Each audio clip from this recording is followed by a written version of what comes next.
Well, a wise man, my friends, once said, "Mo money, mo problems." And in some cases, that is true in the Big 12 right now. K State, we're going to talk about that. Mo money, more problems.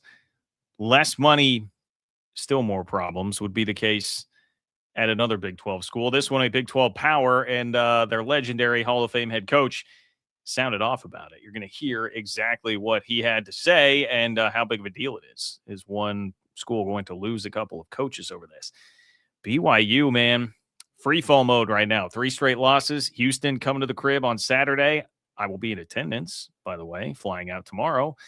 But am I going to witness a 4th straight BYU loss? Is this team still capable of being a top 4 NCAA tournament seed? Like, what is going on in Provo right now? And unfortunately, there is another basketball game or football game involving BYU that has been overshadowed by the chant.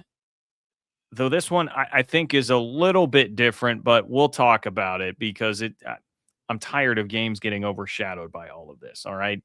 As I'm sure many of you are. Please do like the video as you come into the channel tonight. It is the Open for Business Big 12 podcast.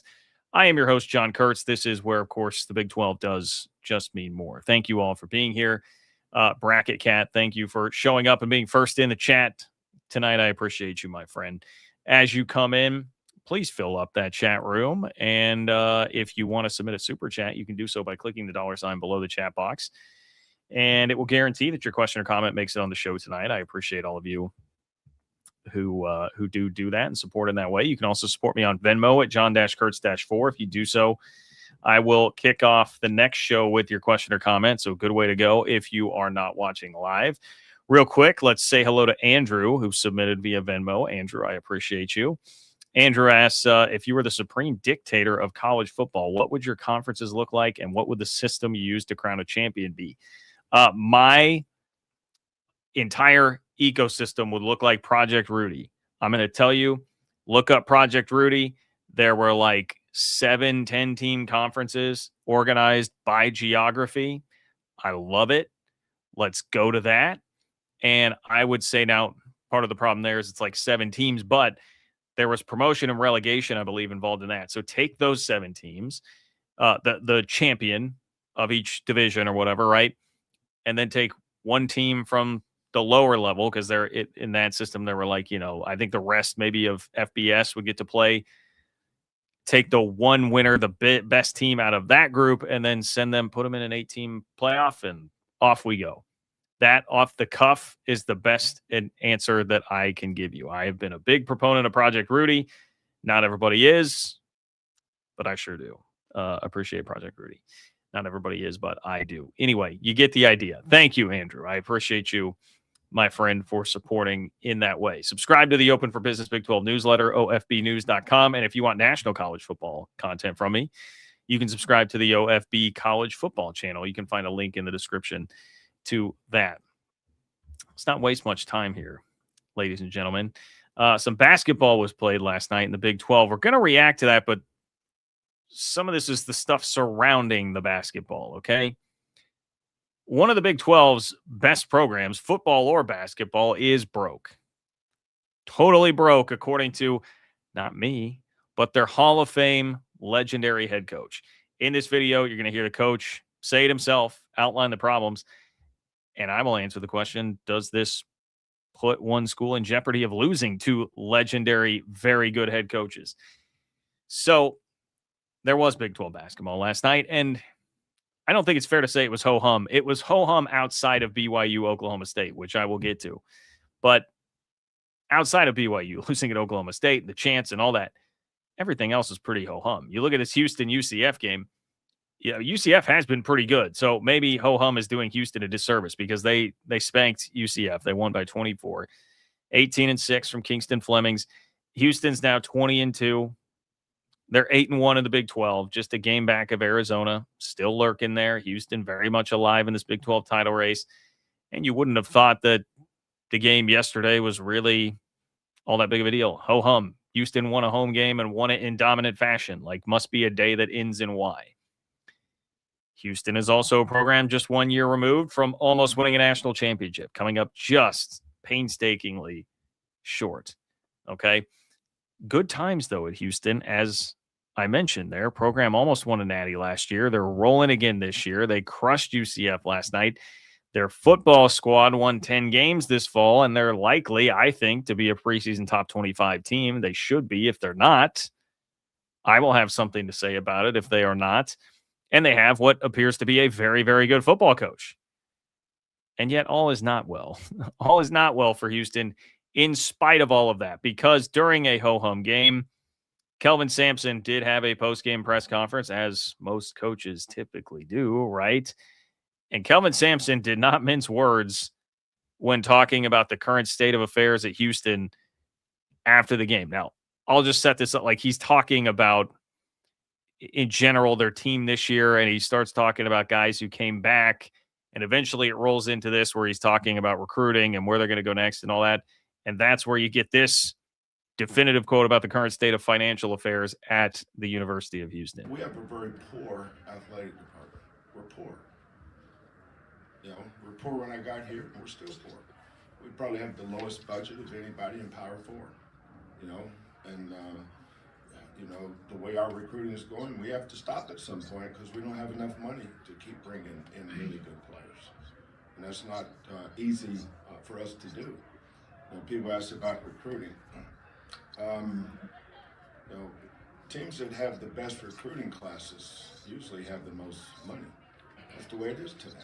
You know, like we know, you know, we signed Akena and Marathon early. You know, a lot of these kids we have will come back, but who knows what else we'll sign? Depends on how much money we have. It's not about who do we want to sign, it's who can we afford to sign. And okay, who can we afford to sign is what Kelvin Sampson is talking about there, because the first words out of his mouth were, yeah, we're broke. We're broke. We're broke at Houston. Now, this has been something that's, I mean, this is no real secret that Houston is not flowing with a bunch of cash, okay? I appreciate Kelvin Sampson's honesty a ton, and please do subscribe to the channel, by the way. Pushing toward 30K subs, getting very close. This is a guy who is at a stage in his career where he can say something like this and not have to worry about what's going to happen from the AD, Eddie Nunez getting upset or something. What are you going to do? You know, run off Kelvin Sampson? Like what? He has the latitude to say something like this. It's a little bit different than when I say, hey, this has been talked about for a while. Dana Holgerson is one of the first people that I can remember talking about this at Houston a handful of years ago when he was still a football coach there, talking about the finances and like, hey, we got to whip ourselves into shape here. Like we're not, I'm paraphrasing what Dana Holgerson was saying, but he didn't have near the clout that Kelvin Sampson did. He obviously didn't have the job security, and he still made note of this. And even I kind of knew in the back of my mind, I'm like, look, I also understand Sheil Wood left for Texas Tech because Tech was able to money whip him away before this past season from Houston. Like, I know that they're not flowing with cash right now, but still I hear this and I'm like, okay, if not now, then when, Houston? That would be one of my real reactions and questions here. If not now, then when? When will people step up with the money? And then two, are you at risk of losing coaches over this? Like if Kelvin Sampson is willing to come out and say that, you've also got a very good, even younger than Kelvin Sampson anyway, football coach that is leading your program right now. Are you going to be in trouble here? The good news is on the ladder there, I think Houston's in a pretty uniquely advantageous situation as far as that goes. But to point number one, if not now, then when? Like, if Houston isn't going to get just an outpouring of donations now, like, when are you going to? Like, when would people step up for this athletic department? Like, you have one of the top 5 to 10 basketball programs in the country. That's probably fair, right? Like, maybe if we said 10, like right now you got one of the top 10 basketball programs, basketball operations going. As long as Kelvin Sampson is the head coach there, I mean, I think that's pretty objectively true. You also have one of the best football coaches in the conference at the very least, and he just went from 4 to 10 wins this past year. He just beat LSU in a bowl game, and he did that in spite of his defensive coordinator, who was one of the bright spots from year one, taken away because of again money as he goes to Texas Tech. So things are going pretty well here, man. Like, and this to me, this has to be kind of a long-term concern. Like right now, you're in a very unique situation with the two head coaches that you have. What's going to happen if and when those guys leave for whatever reason, whether it's leaving for another job or retirement, which, seems like you could ride both of these coaches off into the sunset. You've already got Kelvin Sampson as the head coach in waiting at Houston in basketball, for instance. But man, there's no doubt you can win at Houston. It's not just these guys who are proving that. I mean, football's had 4 double-digit win seasons in the last 15 years, 9 of the last 15 or 8+ win seasons. Like, we know you can win there. You've got proximity to talent, which I know doesn't have quite as much pull on the sport as it used to because of NIL and the portal, but it still is important. And I mean, hoops is very obvious. What more do you need to see than the way Kelvin Sampson's been able to win at Houston to know that you can win there? But if this game is if the ecosystem is going to continue to be ruled by money, and even when you have coaches of this caliber leading programs of this caliber, you still have money problems. Like, you still have a coach coming out and saying, yeah, I mean, basically, like, we're broke. We can't recruit everybody we want to. When's that going to change? And what does that mean for your long-term future here? Do you continue to have to just back yourself into unique situations with coaches who aren't going to leave? Like, I don't know. This is the type of thing that makes me think Houston would be a school that could actually benefit quite a bit from like a Utah-esque private equity situation, right? I mean, you've got a ton of juice right now. You need to succeed over the next 5 years or so to make it to the next iteration of what college sports is going to be. Throw some private equity money behind this. Let Kelvin Sampson get every dude he wants. Maybe that makes the difference in the final minutes against Florida in the national championship game. Maybe then you win a basketball national title. How does your profile change if that happens? Doesn't guarantee anything. See Baylor right now, okay? But it could. And Willie Fritz is where you'd really want to make sure that you get all the backing behind him now, because if you suddenly make the playoff 3 times in the next 5 years with Willie Fritz, well, now you've totally changed the profile of your school, your athletic department, your football program, right? So that would be something I would consider. I have no idea about what's going on at Houston there, if there's anything in consideration like that. But hopefully, for Houston's sake, this will be, and for the Big 12's sake, this is a message from Kelvin Sampson to be a kick in the rear end to the people with deeper pockets that are around that program. And just in general, I mean, we've all seen the attendance slander that's out there. And I mean, honestly, slander implies that it's not true. We've seen the attendance smack talk out there about the fact that Houston won't fill up the football stadium, even when they're having a better year. Fans, get out, like Houston. If not now, then when? Once again, I understand the unique challenges there, but if not now, then when?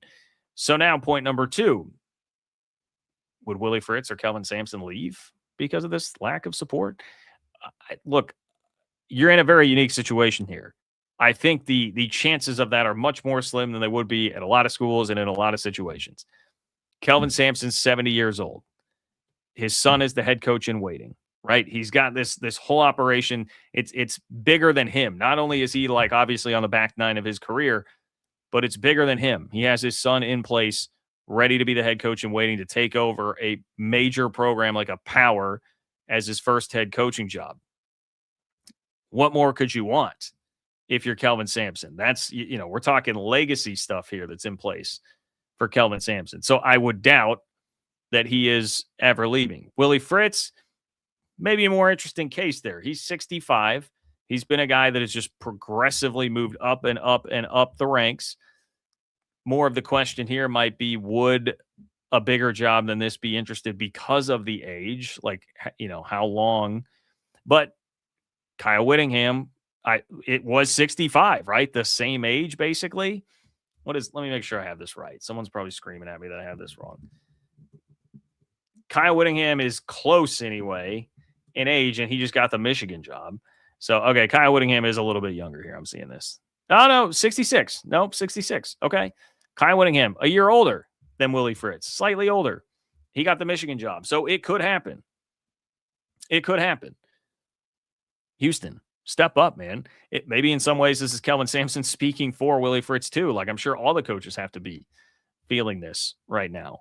So I'm not telling you to panic immediately here if you're a Houston fan. In fact, this could be a very good thing. This could be, hey, a message that's going to get through to people that need to hear it. Like, these are the good times.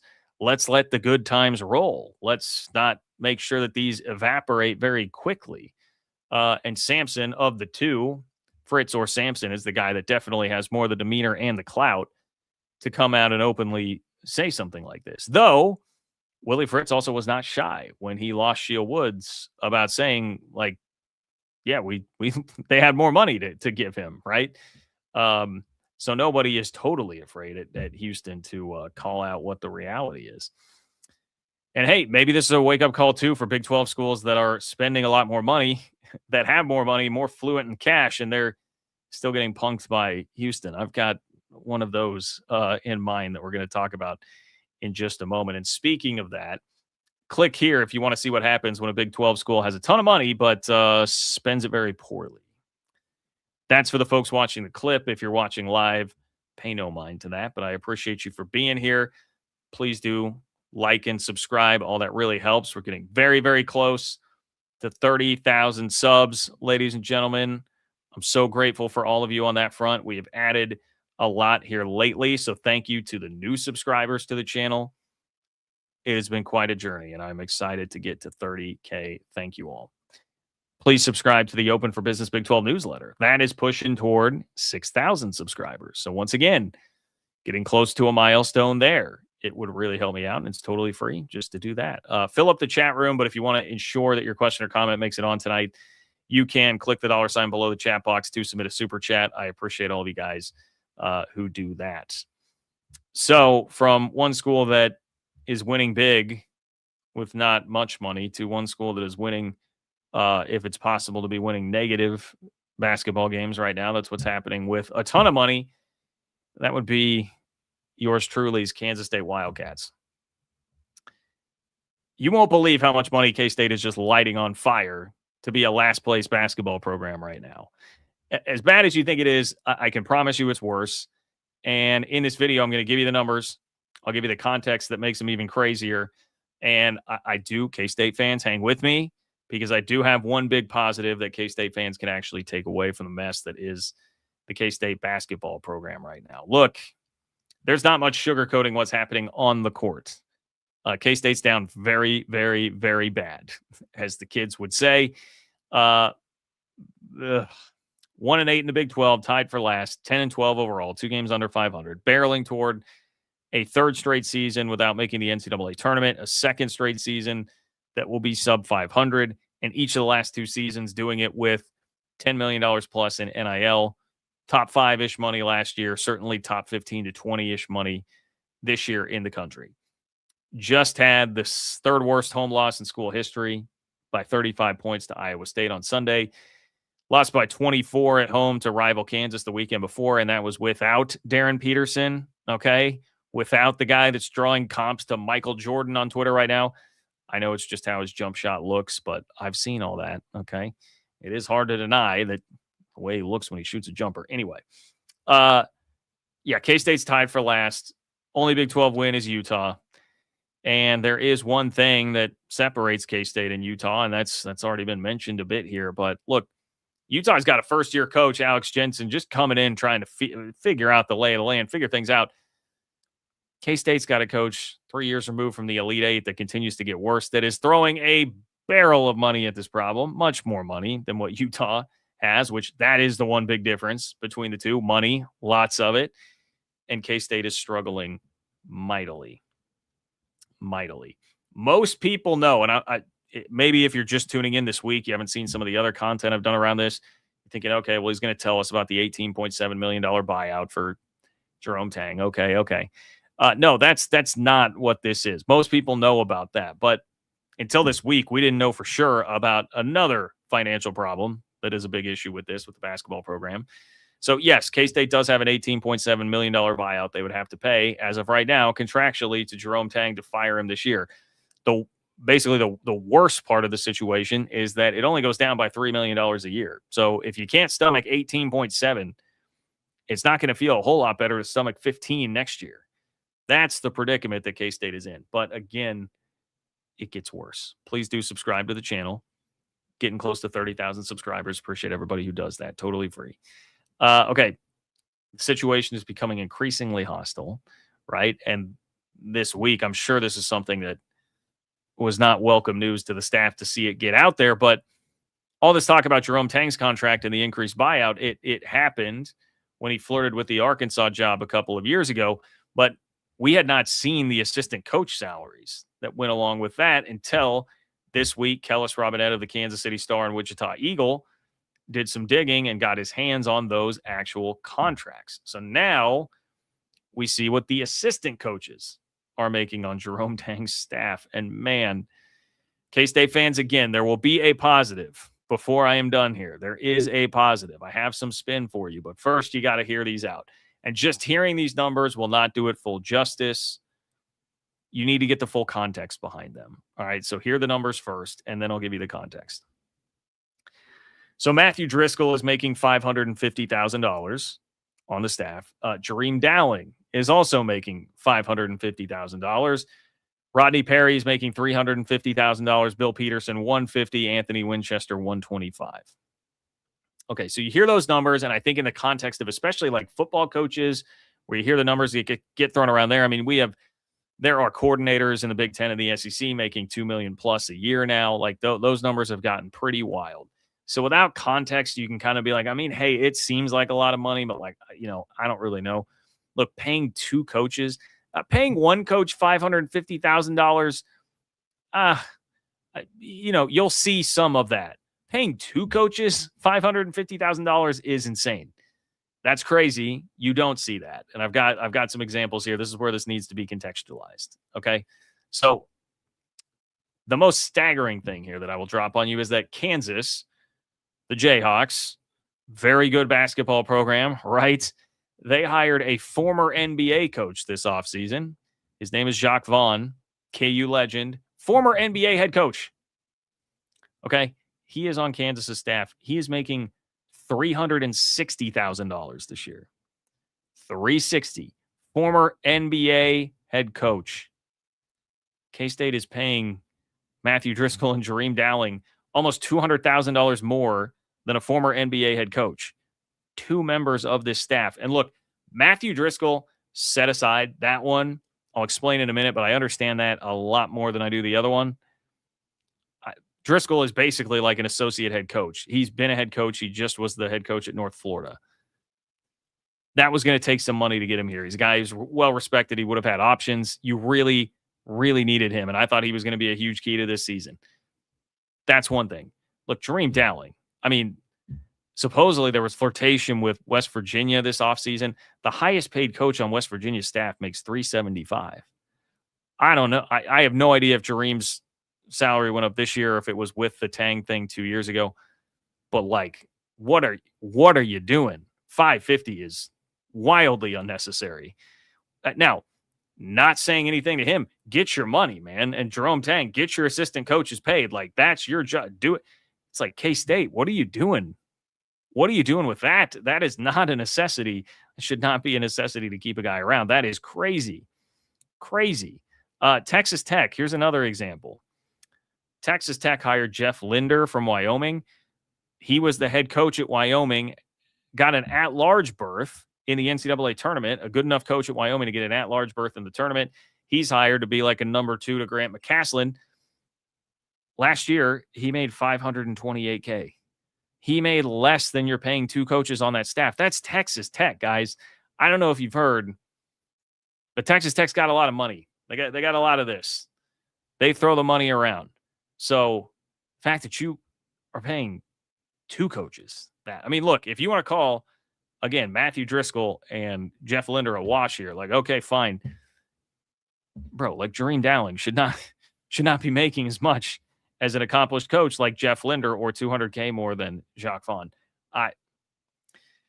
Nobody else at Texas Tech's over $400K, by the way, on that staff, if you are curious. Houston, now I know I just did a story about Kelvin Sampson saying, hey, we're broke. Houston is paying Kelvin Sampson $650,000. Once again, he's the head coach in waiting. So that makes a lot of sense, right? But nobody else on that staff is making more than 400,000. I mean, look, like Rodney Perry again. Like I don't think these are assistant coaches that were like in jeopardy of going away. And there's always been murmurs behind the scenes about is Rodney Perry going to be around next year? He's making basically the same amount that Jacques Vaughn, former NBA head coach Jacques Vaughn, is. This is emblematic of the problem with the K-State basketball program. Way too much wasteful spending, money being thrown around everywhere. Again, I'm not knocking the guys for getting theirs. This is about K-State. What you can't be. I mean, look, Gene Taylor, everybody was on board, I think, at the time, essentially with like, hey, keep Jerome Tang around. So I'm a flawed messenger because I certainly was in that camp, but I didn't think it meant paying all these assistants that much, man. So you talk about $10 million roster. Jerome Tang's making $3.6 million himself, which is it's like mid to upper Big 12, which is like, that's not horrendous, but $10 million roster, 3.6 for Tang, another like 2 or 3 for the assistants. I mean, you're pumping $16 million into the basketball program to be the laughing stock of the league right now. And, back-to-back sub 500 seasons, that's brutally hard to stomach, the amount of money that's going into that, man. It's crazy. Now, here's the one positive. I told you I'd give you a positive, K-State fans, okay? Here's the one positive. And shout out to my guy, Derek Young on 3Ma, who was the first to kind of pitch this as one of the angles on this. But hey, nobody can go out there and say that K-State's broke and that K-State isn't willing to pay for a coach that it believes in, because that has been proven here. I think the assumption would be, well, there's not really that many donors. I mean, there are some that if you build it, they will come. And an Elite Eight run in that first year was enough to get people really, really, really behind Jerome Tang. I know it looks foolish right now, but I think a lot of places would have done the same with a guy who won as big as he did and with an infectious personality. Like, he's got charisma, he's got a personality, all that stuff. K-State will pay. So if you're a coach looking at this job, I mean, the Field of 68 did the job rankings in the Big 12 the other day. K-State was like middle of the pack. And I looked at that and thought, hey, it's probably helping right now that people are looking around like, well, dude, I mean, shoot, they gave Jerome Tang a boatload of money to work with in NIL. And now we know they gave his assistants a ton of money. I mean, they ponied up because it was a guy that they believed in. So, hey, if I go there and I win, like, they're going to support me. So that's your spin zone. K-State fans, that is your spin zone. For now, though, it's like, I don't know. This is a part of the conundrum you're in. If you're going to keep Jerome Tang around, another thing, a lot of expensive dinners, expensive hotels, expensive travel. I mean, K-State has not been afraid to treat Jerome Tang and his staff very, very well. I'll put it that way, with their time in Manhattan. I assume even if he's around next year, that's probably not going to continue to be the case with all of that. But then, I mean, is that a situation that you really want? Like, I don't know. Probably will take some time for a new coach to build up trust too, even more than just one great year, as we've seen now, before getting full control of the NIL purse. But hey, you can still look at that generally as a positive. I think that will make the job a little bit more appealing if and when it's open. When it's open, I mean, we'll see. Click here if you want to hear the latest soundbite that really made things even messier between Jerome Tang and K-State. That's for the folks watching the clip version of the video. For those of you watching live, just ignore it. But thank you for being here, my friends. Please do like the video, subscribe to the channel. Let's get to 30K subs. We are very close. Subscribe to the Open for Business Big 12 newsletter at ofbnews.com. That's ofbnews.com. Thank you to everybody who does that. You can also check out my new national college football channel. It's OFB College Football. You can find the link to that in the description. There was exciting Big 12 basketball last night. Congratulations to the Oklahoma State Cowboys for a 99-92 win over the BYU Cougars. The story here, though, is BYU right now. Is it panic time in Provo? Because BYU's now lost 3 in a row, and Big Bad Houston is coming to town on Saturday. So in this video, I'll tell you why you should be genuinely concerned about what we're seeing with BYU, and why actually history says you probably shouldn't freak out at all. Seems a little contradictory, but I will explain. Okay. I promise you. So BYU got rocked pretty good. 99-92, I don't think is really a final score indicative of as lopsided as it actually was. I mean, Oklahoma State jumped out by 15 late in the game. Coming down the stretch, final 10 minutes of the game, like BYU just could not buy a stop to string anything together. They were getting some offense, could not buy a stop. The defense, I have not seen BYU look that bad defensively. Kansas was carving them up for a while, but it just felt like Kansas and Allen Fieldhouse, like they're making a bunch of shots. This looks, I don't know, Oklahoma State, it felt a little bit different there. Turnovers were a problem. BYU turned it over 8 times in the first 8 minutes. That's how they trailed by 15. You got 10 combined turnovers from AJ DeBonsa and Rob Wright. And it was just, 52 points in the paint, I think, is really the stat of the game here. I should have led with that. Kevin Young said it was a layup fest. And that is totally what it looked like. It was just like Oklahoma State was getting to the rim at will. It didn't matter. BYU was not staying in front of anybody. So now you're on a 3-game losing streak. You're staring a potential 4-game losing streak in the face because Houston, as good as they are, I just said 20-2, 8-1 in the Big 12. I mean, they look great. You've got to beat them or you're going to have lost 4 straight. Arizona is not far away on the schedule. This is a pretty tricky stretch that BYU is going through right now. So is it panic time? Is it panic time? Is the season falling apart? I think that's a complicated question to answer right now. I think there's reason to hope. I think there's reason to freak out a bit, okay? Before I tell you fully which side I land on, please do hit subscribe as we push toward 30,000 subscribers here on the channel. I appreciate all of you who do that. But why I wouldn't panic yet, okay?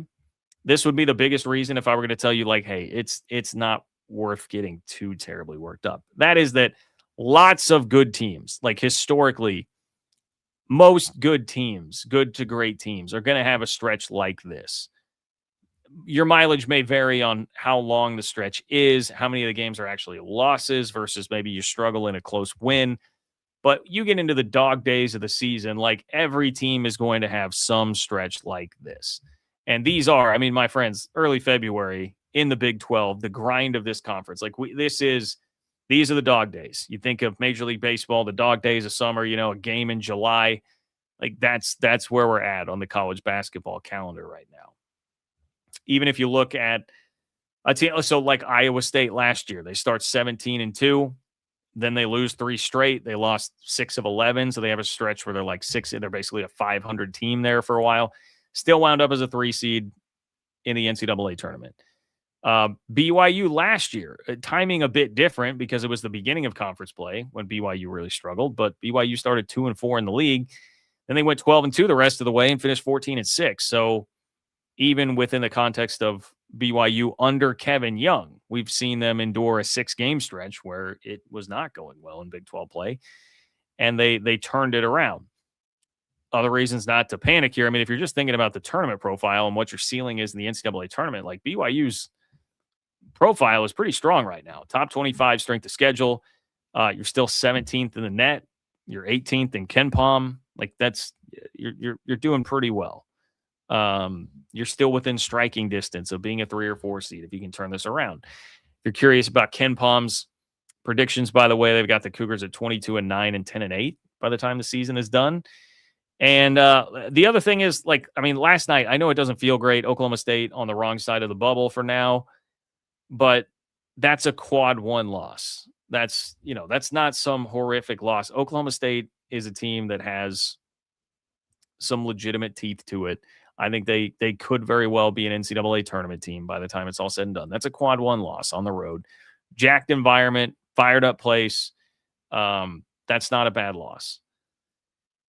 However, if you are looking for reasons to panic or things that would still really concern me here, honestly, the biggest is just that, and this doesn't have that much to do with the Oklahoma State game, but it's, have we seen BYU beat Wisconsin. That's the one ranked team that BYU has beaten this year. I wonder about the ceiling of this team just because we haven't seen it. Now, to be fair, when you're playing ranked teams in the Big 12, you're not getting like you're back into the top 25 ranked team that you might in other conferences, because the Big 12 in hoops is very much like the Big 10 in football this year. You've got like 5 to 6 great teams. It's a pretty soft middle. There's not much in the middle, and then teams that are not that great. And so you're not getting a crack at like, a team that might be like a 6 seed in the NCAA tournament. You're playing all top 4 seeds when you're playing like second weekend caliber teams when you're losing to ranked teams in the Big 12. So that doesn't mean that BYU can't still be a second weekend team. They are still very much so allowed to get better. And when you've got 3 guys that can all pop for 30, AJ Debonsa did last night for 36. You've got 3 guys that can all pop for 30. You've got some real building blocks to work with. There is some firepower there. One concern then, I guess, on the other side is like, well, BYU had just been taking care of unranked teams. They'd won 22 straight against unranked teams until last night. So if that's starting to slip, then okay, now we can fall back on the concern meter. Look, I wouldn't say it's time to panic. I don't think that's fair. But I am left wondering now at this point, okay, is this a team that does have like second weekend ceiling or Final Four ceiling, or is this just like a round of 64, round of 32 type of team? Because that's more of what they have looked like lately. A lot of fights.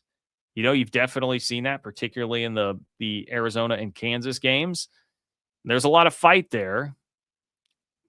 But can they avoid these slow starts and play a complete game and beat a good team, win a quad 1 game? Like that's the question right now that we need to see. Or is this just the midseason slump? I think there's every reason to be patient with them and, again, not freak out, not panic about it, because it very, very, very well could just be we're in the dog days of the schedule. This league is a bear. It is really hard playing in Stillwater against this Oklahoma State team with Steve Lutz getting it rolling a little bit. It's not easy. It's not easy. But let me know what you think. Is this just the annual slump that most good teams go through? Is it a warning sign that BYU is not like a real true second weekend and beyond type of team this year? Let me know in the comments. And click here to find out how BYU can still save the Big 12's reputation this year. That's for the folks watching the clipped version of the video. Thank you to those of you who are watching live for hanging out tonight. We're not done. We're not done talking about the BYU Oklahoma State game last night. Unfortunately, that is a very unfortunate thing after the events transpiring in Stillwater. And I don't always weigh in on this, but I'm getting a little weary about it. Okay, so in the meantime, please do like the video, subscribe to the channel, help me get to 30K. That would be amazing. Subscribe to the Open for Business Big 12 newsletter at ofbnews.com. That's ofbnews.com. You can also subscribe to the OFB College Football channel, OFB College Football, for national college football news if you'd like that. And let's see. You can follow me on Twitter at JL Kurtz if you want to check out. I will be in Provo this weekend for Houston BYU and checking out the town. So, get ready for that. You'll get plenty of content coming up from that. I do think, I guess those of you that are subscribed to the newsletter, I do think I will have to miss a beat on the newsletter this week because of that. We'll see. Depends on what I can get done on the plane tomorrow. If I can get something out tomorrow, we shall see. But typically you're going to get that twice a week to your inbox totally for free. Okay. Will the Big 12 finally do something about these chants that continue to come at BYU as they go on the road in the Big 12? There's debate this time about what was actually said by Oklahoma State fans, but no matter what, there is one solution to get rid of all of this if you're the Big 12. There's another solution to get rid of all of it if you're just students and human beings, okay? And I'm hoping that eventually cooler heads can prevail, some common sense can prevail here. But we have a response from the Big 12. The question, as always, is going to be, is it enough? Will it stop anything? There's a long line of schools that have dropped the F the Mormons chant. I think everybody is pretty familiar with this in the Big 12 by now. I watched probably like 60 to 75%, somewhere in there, of BYU Oklahoma State last night. Missed some of it that was earlier on. I didn't hear the chant in question when it actually happened. And so I watched the end of the game, and then I woke up this morning, and in my inbox is a statement from Brett Yormark, and I'm just like, golly, really, again? We're doing this again? Man, I mean, Arizona, Colorado, Cincinnati, Providence, Oregon, USC is a laundry list of teams that have dropped this chant in recent years playing BYU. And a lot of times I stay away from this a bit because I'm like, there are a lot of reasons. A part of it is just, look, I'm a Christian, but I'm not LDS. I'm not a member of the Church of Jesus Christ of Latter-day Saints. So I don't always feel like I have like the best perspective on this. I don't know specifically what it's like to hear chants directed at my religion like this. I can tell you that, look, I hate to see anything extra divisive in what are already very divisive times, like occurring through the avenue of sports. Sports should be the way we're all united, right? It generally unites us all. That is still one thing in this world that can unite us all. One of the few things that can unite a community of people. So I hate anything like this that is happening. What I can do is just point out a couple of things here about it. I don't want anything to come across as like disingenuous. I do have some like empathy all the way around here, while still the conclusion obviously is we don't need to be doing this. I will say, Oklahoma State fans, I've seen a lot of this, and I understand why after hearing the clip now. A lot of Oklahoma State fans are saying the chant was refs a Mormon. It was BYU was at the free throw line. The claim there being the students were chanting refs a Mormon, like, hey, the ref made that call because he is a Mormon, which is you still don't want to do that, right? It is a little bit different than the F the Mormons chant. I don't have a ton of interest in like parsing all the details on that, because my points on this are going to be, no matter which one it is, just stop doing any chant directed at quote unquote the Mormons. Like, it's not really that hard, man. Like,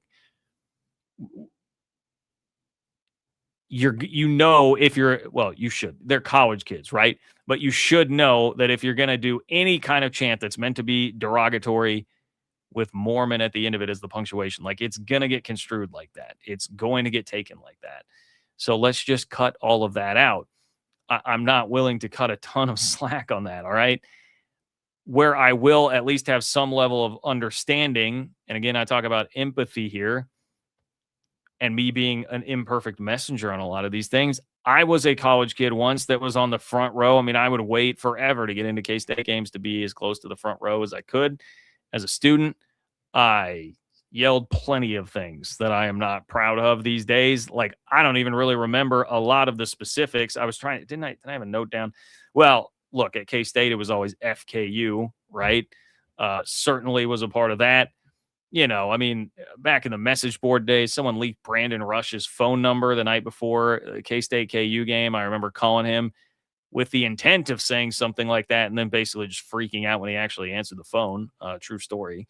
But look, I did lots of stupid things as a young college kid. I get the mindset that they're in, but man, it's been so much of a story at this point. Like, can we stop it? I don't know if Oklahoma State had done some stuff to try and prevent that beforehand. I would hope so, but I don't know. And even still, they're college kids.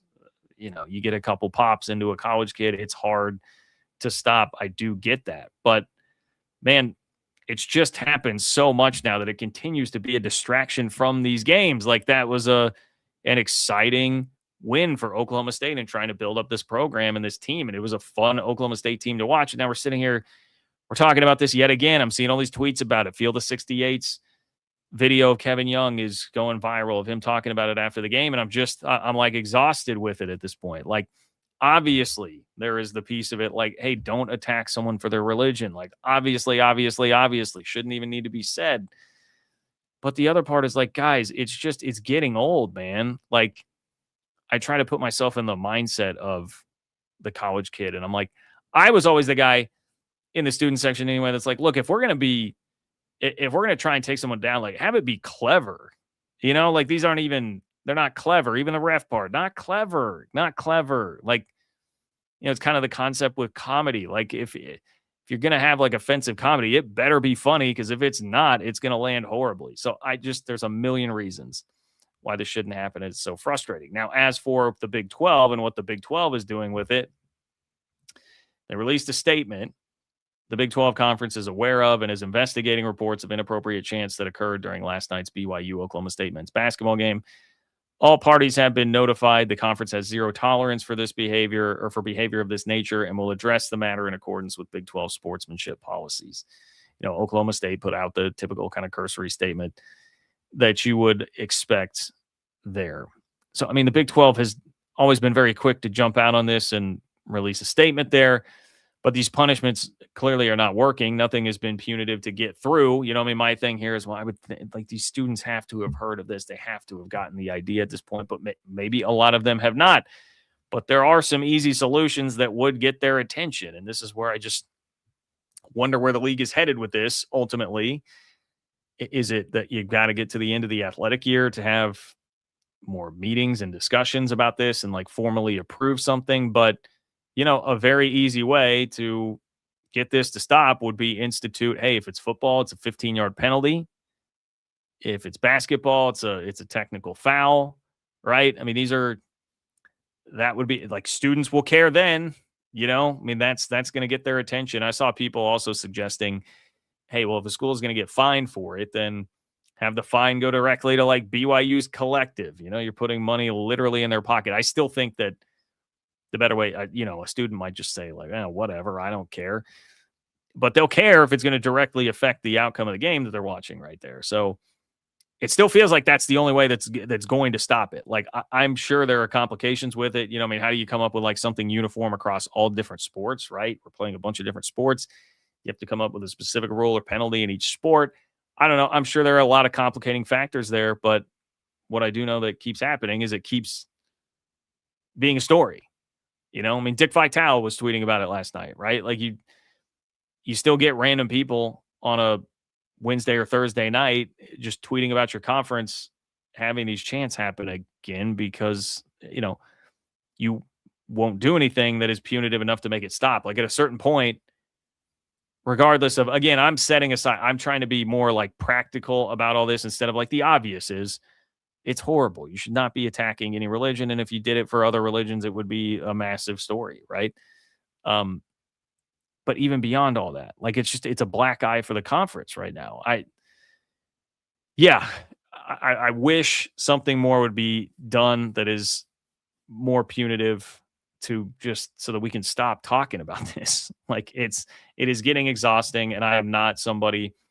Obviously, there are many of you who are feeling this on a much more personal level, and I feel for you there because I can't imagine how exhausting it is for you. I mean, Kevin Young talked about, well, shoot, I can play it for you. I got the clip loaded up here. If you want to hear Kevin Young talk about, having to explain it to his kids. And, it's a great win for Oklahoma State University. Their fans should be proud, but it would be great if some class was warrant, in there as well. I got 4 small kids at home. I'm a Mormon. When I go home, they're going to ask me about it. Same way they asked me about it last year at Arizona. There's just too much hate in the world to be saying stuff like that. We got enough problems in our world without going at people's religion and beliefs and like whether it's in vogue or not. And we don't even have our whole teams. We only have probably 4 or 5 guys who are even Mormon on the team. I understand what we represent, but even for a guy like AJ, like that stuff is unwarranted. And like I said, man, like, I try to talk to our guys about being examples in the world. Like we can use basketball to really just bring people together and not tear people apart. It's something we talk about a lot, and it's just disappointing. So I hope. Yeah, I mean, look, he went on to say like, hey, I hope someone prints this. I hope this. Kevin Young's press conference did. I will give him credit for that. That did help turn it into more of a story. So mission accomplished there, and hopefully at a certain point that's going to get through. I mean, I do think there's legitimate merit to that being sort of a strategy with all of this here is like make it a bigger story, and you're going to force even people who might be hesitant. I don't know what the hesitation would be if it's something the league has to vote on it or whatever, but you're going to force more action the more that it becomes a story and becomes a black eye for everybody involved as it should be. So look, not a fun one. I hope we don't have to spend a lot of time talking about this in the future. We shall see. We shall see. Okay, I do have one more story to sneak in for you here. I know that's a bummer. I don't really want to end on a bummer tonight. Lincoln Riley, our old friend Lincoln Riley, popped off with a quote that's getting a lot of run across the college football world this week. So before I get to that, please do like and subscribe. We're getting close to 30K subscribers. If you watch a lot, a bunch of you watch a lot and don't actually subscribe, it helps me out. Thinking about sponsors, that type of thing, it does really help me out. If you want to do it, it's totally free. Click the subscribe button. It does help. Sign up for the Open for Business Big 12 newsletter as well at ofbnews.com. Appreciate all of you who do that. ofbnews.com. Okay. A lightning rod of a college football coach, Lincoln Riley, just took a huge shot at the SEC, man. Very calm and casually went below the belt on the SEC. So was this out of line? Is it true? Or perhaps both? Out of line and true? We'll answer those questions here in this video. Okay, so Lincoln Riley, I've been talking a lot, I feel, about perfect messengers and not being perfect messengers. Lincoln Riley's not the perfect messenger to deliver any kind of a shot at virtually anybody in college football right now, but particularly like the SEC in the context that you're about to hear this, right? Like trying to knock the SEC off the pedestal because, well, yes, Lincoln Riley's conference, the Big Ten, has won the national championship 3 straight years, while the SEC has not even played for one in that time span. However, Lincoln Riley has not affected that very much at all. Lincoln Riley's USC program has been mediocre at best. They did improve slightly last year, going 9-4, but he has not come anywhere near touching what the expectation was when he left Oklahoma to go to LA. Imperfect messenger in the audio that you're about to hear from him. I totally understand that. Oklahoma fans will rightly torch him, and they have spent time torching him, as they do anytime Lincoln Riley comes up here. Shout out to TBOW, Oklahoma fans. They spend plenty of time getting after him, as they probably should, particularly here, because he's taking a shot at the SEC when I get it. There's really no way around the fact that the optics certainly look like Lincoln Riley ran away from the SEC when that appeared like it was going to be his reality at Oklahoma. They decided to join the SEC. He very shortly bails to go to what at the time was the Pac-12, which would have resembled what he had set up in the Big 12, which would be a much easier path to the college football playoff every single year. So that's fair. Oklahoma fans like, hey, man, you want to knock us down? You were the one that ran away from the SEC. Ironically now, what happened to Lincoln Riley is that he was forced to join the Big Ten, which, as I said, has won 3 straight national championships. Well, the SEC hasn't even made it. So he wound up in a tougher league in one respect anyway, after all this maneuvering. But I digress. He went on the Colin Cowherd show, and this really was a pretty innocuous question and answer. Like the question, the lead up to this, I felt like was pretty innocuous. Like Lincoln had to go out of his way to say this and make this point. You did not have to do this to emphasize where Colin Cowherd was leading him. Okay, so listen to the question and answer here. Now that things have settled with the NIL, is there anything that you love about it? I know it's not traditional, but is there anything you're like, you know what, guys, this part of it is excellent? I think the parody. I think it's what you said. It's stories that wouldn't have happened before that are happening now. I mean, now there's not just one part of the country paying players. Everybody's able to do it. And it's a great thing, because I do think it's created a much more level playing field, and it's given schools the opportunity to really compete if they want to invest. And I think it's been a great thing for players. Okay. So if you catch that, middle of that answer, he says, now it's not just one part of the country that's paying players. You know exactly who that's directed at. That is a shot fired across the bow at the SEC. It's a point that many have made. Lincoln Riley is far from the first person to say this. But it is a little bit different when you got a head coach that coached at a place that is now in the SEC, that optically ran away from the SEC, that is at one of the highest profile programs in the country, that has been very underperforming and disappointing under his watch. You've got him now saying it. That strikes a bit different. Okay. Now, I love it. I'm here for coaches being honest. I'm here for coaches giving us good quotes. I'm here for good storylines. I'm here for good content. Lincoln, I appreciate this a lot. Love it. And you guys know, being a Big 12 guy, the SEC is very frustrating at times. Very, very frustrating.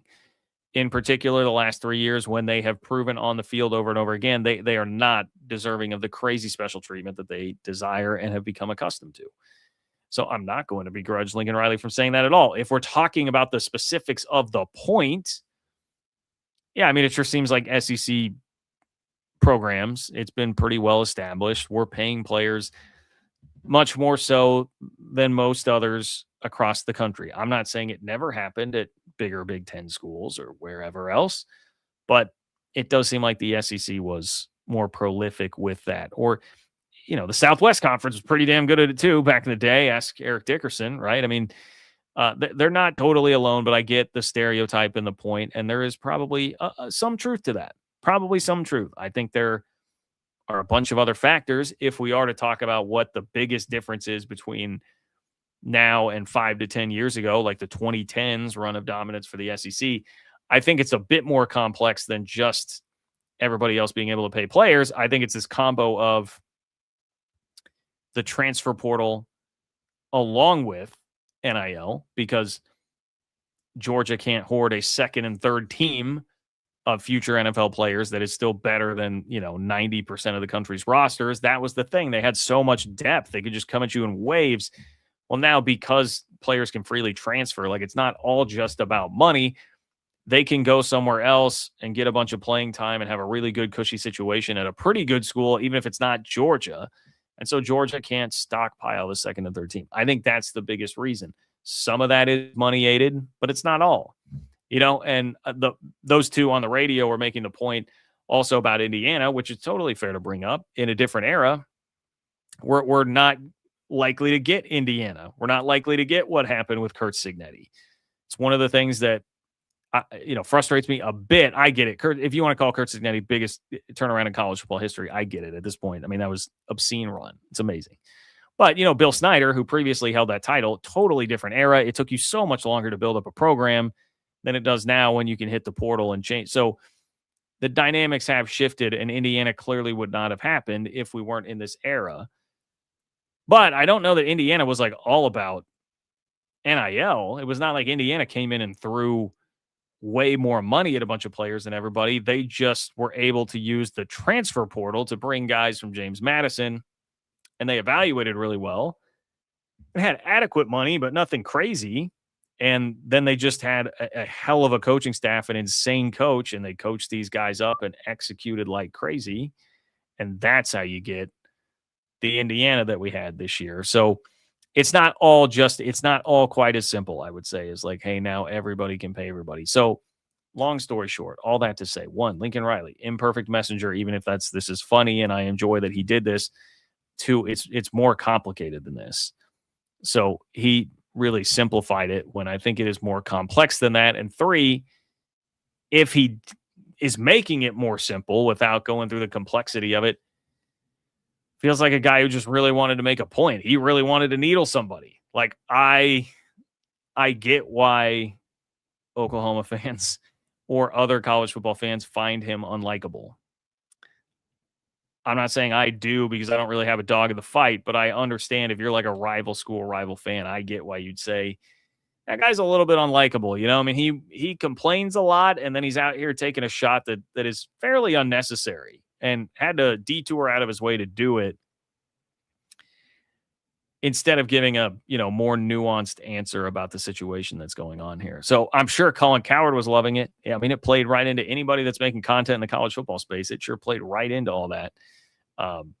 But look at me, like defending the SEC a bit. I am defending the SEC. All right. Record it, screen grab it, whatever it is that you want to do. Yeah. Speaking of that, could the NCAA actually come after the SEC? It is possible. Click here to find out. That's for the folks watching the clipped version. For those of you that have stuck around live with me, all 666 of you as of right now. That's a little bit scary, but thank you to everybody who did. Thank you to everybody here. Let me check in with Alan before the end of the show. Alan, thank you so much for being here and for your support of the channel. Alan says, John, great show. Looking forward to Arizona and Allen Fieldhouse. My Jayhawks will have to run the gauntlet, but Bill Self may have another Big 12 title in him. Rock Chalk Jayhawk Allen. I mean, hey, the way they're playing right now, if you're going to keep getting Darren Peterson, especially if he plays as many minutes as he did at Tech, like if you keep getting that Darren Peterson, it's going to be hard. That guy is different. Totally different, man. Alien. He is an alien. I've never seen somebody so effortlessly just drill tough shot after tough shot. And to do it in the clutch like he did in Lubbock, man, I maybe should have spent more time on that on the show tonight. That was insane how he took that game over late. I guess I did mention that everybody on Twitter was pointing out like the close-up of his jump shot. I mean, it sure looks a lot like 23. Sure looks a lot like 23. Anyway, yeah, it will be a total gauntlet. You're definitely going to have to beat Arizona to do it. But Kansas at its peak, I think is national championship good. It's just a question of how often are you going to get that this year. So congrats to you, Alan, and your Hawks on looking and playing great right now and getting things rolling.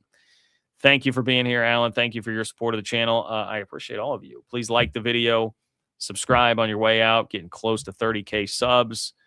Thank you all so much for that. Subscribe to the Open for Business Big 12 newsletter, ofbnews.com. That's ofbnews.com. I am off to Provo for the weekend, so look forward to more from that. I'll be checking out the BYU Houston game. You guys will be hearing plenty about that soon. Thank you all. Hope you enjoy the rest of your week. Have a great weekend, and I will talk to you all soon.